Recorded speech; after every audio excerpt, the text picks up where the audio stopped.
Good. You're actually getting off on the right side for a change. Finally got that India. So here we got some really old. The original pioneer settlers of Meaford here. John Perry. Died age 10 years. It's hard to read for sure. 1825.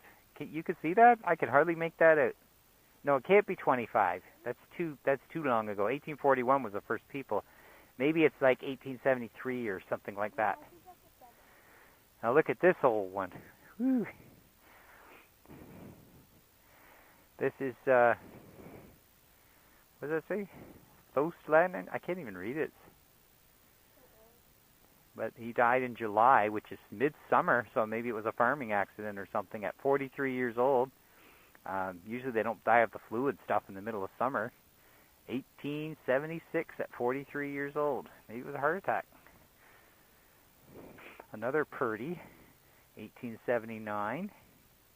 He was somebody's son that lived in town, son of J.A. and M&B. Like, I don't even really like standing over them. I think that's supposed to be kind of a bad thing to do, too. 1882, these are when they died, 28 years old. And you always wonder what the story was, why they died so young, what happened. Was it a farming accident?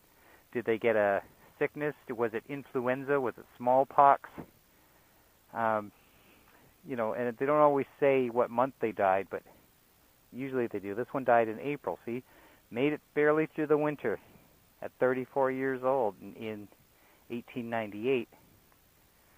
1882, 1898, another one at 24 years old.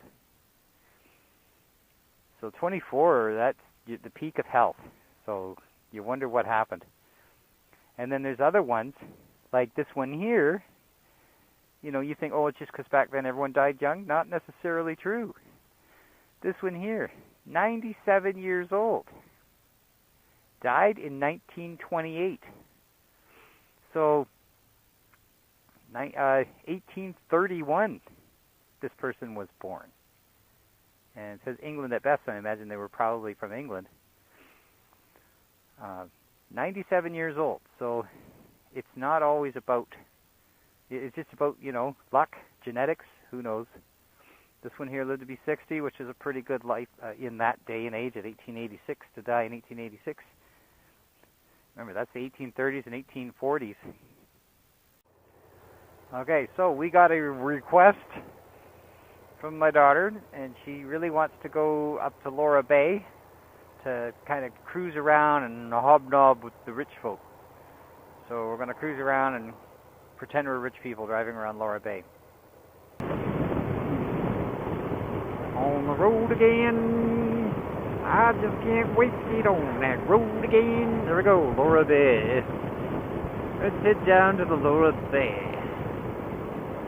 Now, although Lora Bay is known as a posh community and all, there's something interesting about the people that live there. I don't know if it's just the type of person it attracts or what. They have their own golf course, of course. And what happens is people live here, and it's like the beautiful end-game dream home that they get. They've sold their house in Toronto for way more than it's worth, and they take all that money and they move up here, and they live here. So these beautiful, huge homes, everything's well taken care of. It's a high posh little community by the water, golf course.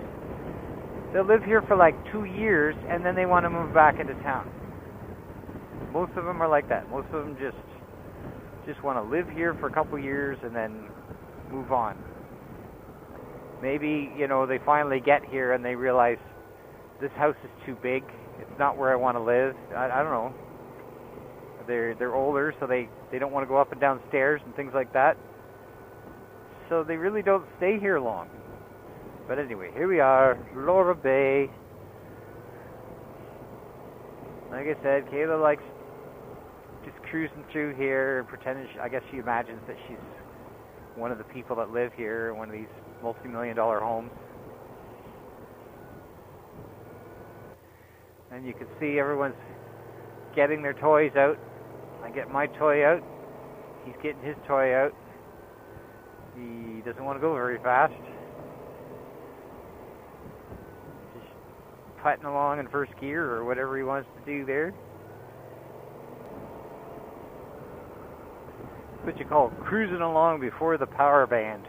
It's got a little red line here at 50 clicks, and I guess that's when the power band kicks in.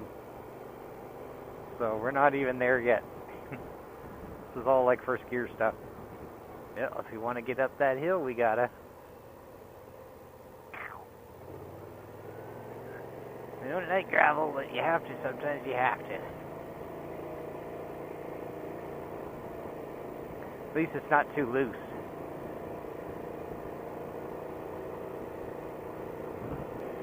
And you just hope nobody's coming, or we're gonna make some evasive maneuvers. No, we're good. All right.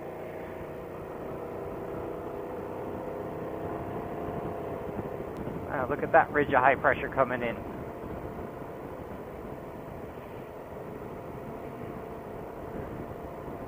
Wonder if I can get to a good spot where I can really see it. We'll go down and have a little look at Christie Beach. If you see that line of clouds, see that big line of blue and that big line of white? That's like a little bit of low pressure up against the big high pressure zone. I just hope the high pressure zone is coming towards us for all that nice blue sky. Alright, so we just stopped at Christie Beach for a little break, a little walk around. Kind of enjoyed the day. We've been doing this quite a bit today actually. So we're heading out. So it's a nice park. They stopped taking care of it a while ago. The town doesn't seem to care. They took the playground out, they took the washrooms out, they just took everything and let the swings go, and I don't know why. They just don't want to care about this. We actually raised a Facebook page and a petition about it. Over 400 people got in the paper and everything, and they just ignored us. They just said too bad.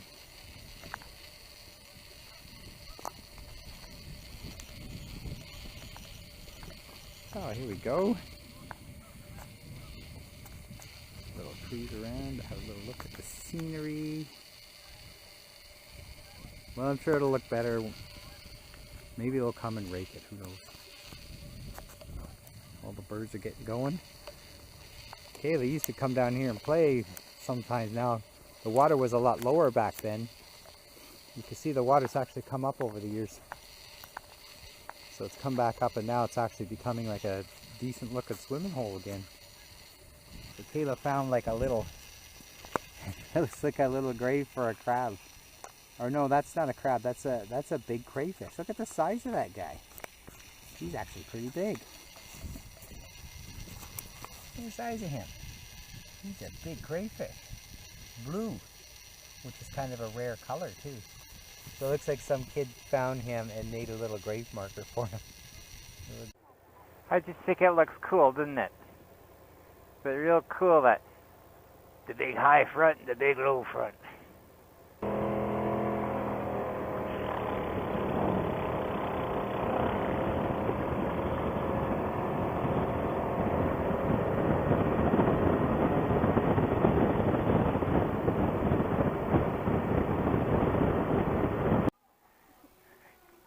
So that's pretty cool. We could stop for an ice cream cone. It's actually, well, I don't know. I was a little cold for ice cream, but I thought nice hot little small coffee for me, an ice cream cone for you.